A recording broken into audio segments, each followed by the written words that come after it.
सभी भाई बहनों को जय मसीह। आपका स्वागत है हमारे इस वीडियो में। तो आज मैं आपको बताना चाहूँगी कि क्या हम संडे को चर्च में जा सकते हैं या संडे का ही दिन चर्च में जाना चाहिए, या संडे के दिन ऐसा क्या होता है, रविवार के दिन क्या होता है कि चर्चें लगाई जाती हैं। तो आज सारा का सारा हमारा जो मन में सवाल होता है, मन में दुविधा होती है कि संडे के ऊपर कि किसी और दिन भी हम चर्च में जा सकते हैं या किसी और दिन चर्च लगनी चाहिए, इन सब बातों के बारे में बहुत ही सोच विचार होती है। तो वचन से हम पढ़ेंगे कि संडे को चर्च में जाना चाहिए या संडे के बारे में क्या बात है ऐसी खास कि संडे को ही चर्च लगती है। तो जब आप पुराने नियम से पढ़ेंगे, उसके उत्पत्ति अध्याय 2 को जब हम पढ़ते हैं 1 से 3 तक, तो वचन हमें क्या बताता है। यह आकाश और पृथ्वी और उसकी सारी सेना का बनाना समाप्त हो गया और परमेश्वर ने अपना काम जिसे वह करता था 7वें दिन समाप्त किया, और उसने अपने किए हुए सारे काम से 7वें दिन विश्राम किया। और परमेश्वर ने 7वें दिन को आशीष दी और पवित्र ठहराया, क्योंकि उसमें उसने सृष्टि की रचना के अपने सारे काम से विश्राम लिया। हालेलुया। यानी कि जब परमेश्वर ने सृष्टि की रचना की, तो परमेश्वर ने जब इस सारी सृष्टि को बनाया तो 6 दिन के अंदर सारे काम कर लिए और 7वें दिन सब कामों को करने के बाद विश्राम यानी आराम किया। इसे जो 7वां दिन यानी कि सप्ताह का 7वां दिन संडे होता है, तो उस दिन को परमेश्वर ने आशीष दी और विश्राम किया और उस दिन किसी प्रकार का कामकाज नहीं किया। तो आप सोच सकते हैं कि जब वो परमेश्वर दुनिया को बनाने वाला, दुनिया को संभालने वाला 7वें दिन रेस्ट कर सकता है, तो हम सब के ऊपर तो अपने अपने परिवार की जिम्मेदारी होती है। छोटा सा परिवार जो हमारा होता है, तो उन सब की जिम्मेदारी हम 6 दिन में कमा कर पूरी कर सकते हैं और 7वें दिन हम रेस्ट कर सकते हैं। लेकिन आज की इस भागा दौड़ की दुनिया में, आज की इस कमाई के दौर में इंसान के लिए 6 दिन की कमाई भी कम पड़ जा रही है। वो 7वां दिन भी कमाने के लिए जुट जाता है, दिन रात एक कर देता है, लेकिन फिर भी उसे कमी पड़ी रहती है, उसकी इच्छाएं अभी भी अपूर्ति होती हैं। तो मेरे प्रिय भाई बहनों, जब हम 6 दिन में नहीं संतुष्ट हो सकते, तो 7वें दिन कमाकर हम कभी भी संतुष्ट नहीं होंगे।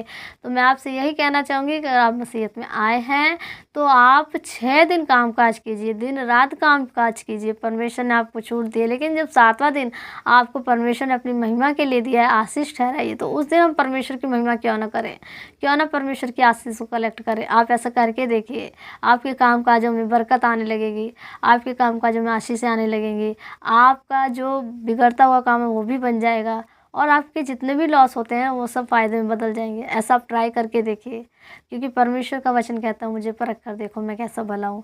तो हमें यही करना है कि हम 6 दिन तो दिन रात काम करें, लेकिन 7वां दिन रेस्ट करें। जो वो खुदावंद रेस्ट कर सकता है, तो हम क्यों नहीं कर सकते। और खुदावंद ने उस दिन को आशीष दी है, तो उसे हम परमेश्वर की संगति में बैठकर क्यों ना उन आशीषों को पाएँ, अपनी आशीषों को क्यों खोएं हम। तो ये तो हो गया हमारा पुराना नियम जो हमें बताता है। ये मेरे प्रिय भाई बहनों, मूसा की व्यवस्था थी, काफ़ी कठिन थी। उस समय के लोग इस दिन कामकाज भी नहीं करते थे, खाना पीना भी नहीं करते थे, यहाँ तक कि अपने पशुओं को चारा तक भी नहीं डालते थे। लेकिन आज के दौर में बहुत ज़्यादा हम इन सब चीज़ों को फॉलो नहीं कर सकते।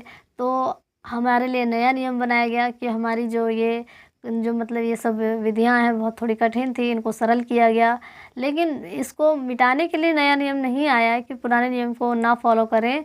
वचन दोनों ही एक ही पुस्तक में है, लेकिन थोड़ा टफ और थोड़ा इजी हो गया है हमारे लिए नया नियम। तो नए नियम में जब आप मत्ती 28 अध्याय को पढ़ते हैं, तो वहाँ पर जब परमेश्वर प्रभु यीशु मसीह को जब क्रूस पे लटकाया गया और क्रूस पे चढ़ाया गया, तो परमेश्वर ने पहले ही अपने चेलों से ये बातें कह दी थी कि मुझे क्रूस पर चढ़ाया जाएगा और मैं तीसरे दिन जी उठूँगा। तो वो दिन था सब्त का दिन, यानी कि जब परमेश्वर प्रभु यीशु मसीह को क्रूस पे चढ़ाया गया, तो उस दिन शुक्रवार का दिन माना जाता है, जिसको हम गुड फ्राइडे कहते हैं। और संडे के दिन जी उठे थे परमेश्वर, जिसको एस्टर के दिन के लिए मनाया जाता है। तो एस्टर के बारे में मैं आपको बताऊंगी अपने आने वाली वीडियो में। तो आज तो हमारा विषय है कि हम संडे को चर्च में क्यों जाते हैं। तो उस दिन प्रभु यीशु मसीह मुर्दों में से जी उठे, जब उसे सब्त का दिन भी कहा जाता था, क्योंकि सब्त के दिन यानी संडे के दिन को, रविवार को सब्त का दिन नए नियम में बताया जाता है।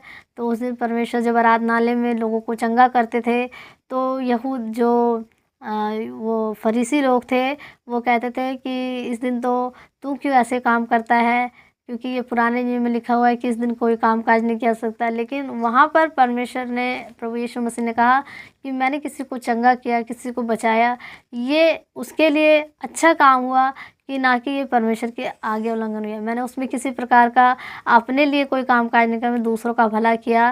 तो तुम क्यों ऐसे कहते हो? मुझे पिता ने इसकी आज्ञा दी है। तो आप लोग देखते हो संडे में कितने सारे लोग अद्भुत चंगाइयाँ पाते हैं, छुटकारा पाते हैं और अपनी गवाहियाँ लेकर आते हैं। तो मेरे प्रिय भाई बहनों, ये सब्त का दिन, पुनरुत्थान का दिन इस रूप में मनाया जाता है क्योंकि प्रभु यीशु मसीह जी उठे खुशहाली के रूप में, कि हमारा उद्धारकर्ता एक बार फिर से हमारे साथ आ गया, जी उठा। खुशी के रूप में मनाया जा सकता है। तो उस दिन हम चर्च जाते हैं, प्रार्थना करते हैं, वचन सुनते हैं। और एक बात और, परमेश्वर का वचन हमें ये बताता है कि जैसे कि आपने कहा सुनी होगी, एकता में बल होता है। तो हम संडे के दिन अगर हम चर्च में नहीं जाते हैं, अगर अपने घर पे रहते हैं, तो हम 10-15 मिनट, आधे घंटे, 1 घंटे, ज़्यादा से ज़्यादा इतनी ही देर हम परमेश्वर में बैठे रहेंगे, प्रार्थना वचन कर पाएंगे, अन्यथा हमें शैतान भटका देगा। लेकिन अगर हम चर्च में जाते हैं तो 2-3 घंटे हमारे यूँ ही बीत जाते हैं परमेश्वर की महिमा में और हमें पता ही नहीं चलता, क्योंकि वहाँ पर बहुत सारे मसीह भाई बहन होते हैं। हम सब मिलकर प्रार्थना करते हैं, हमारी प्रार्थनाएँ परमेश्वर तक पहुँचती है, क्योंकि वचन बताता है जहाँ 2 या 3 जन होते हैं वहाँ परमेश्वर की अनॉइंटिंग होती है, परमेश्वर की उपस्थिति होती है। तो इसलिए संडे को चर्च में जाना चाहिए। और संडे को जब हम चर्च में जाते हैं तो हमारे बाकी जो पिछले 6 दिन बीते होते हैं उनमें हमारे जो गलती गुनाह हुए होते हैं उनकी क्षमा मिलती है हमें, और परमेश्वर की क्लोजनेस और हमारे नज़दीकी में आ जाती है। और शैतान की जो नज़दीकियाँ होती हैं हमारे जीवन में, वो दूरियों में बदल जाती है, क्योंकि शैतान तो यही चाहता है। और आपने एक बात भी नोट करी होगी कि संडे के दिन आपको अचानक से कोई इम्पोर्टेंट काम आ जाता है, कोई इम्पोर्टेंट मीटिंग आ जाती है, कहीं घूमना, कहीं जाना, क्योंकि शैतान तो चालाक होता ही है, वो आपको बहकाना चाहता है। तो आप लोग सोचते हैं कि इस संडे नहीं, हम अगले संडे को चले जाएंगे। लेकिन जब आपके साथ ऐसा हादसा हो, जब आपके साथ ऐसा हो, आप अपनी ज़रूरी से ज़रूरी मीटिंग को कैंसिल करके, ज़रूरी से ज़रूरी काम को छोड़कर अगर आप चर्च में जाएंगे, तो आप देखेंगे जब चर्च से लौटेंगे तो वो ज़रूरी काम जिसके बारे में आप सोच रहे थे कि हमें लॉस हो गया, वो फ़ायदे में बदल के आपके सामने आएगा। क्योंकि परमेश्वर में दिया हुआ समय, किया हुआ परिश्रम कभी व्यर्थ नहीं जाता। आप ऐसा करके देखिए, परमेश्वर को आजमा के देखिए, परमेश्वर कितना भला है। परमेश्वर के लिए कुछ खोकर देखिए, तब देखिए आप क्या पाएंगे, जीवन का मुकुट पाएंगे मेरे प्रिय भाई बहनों।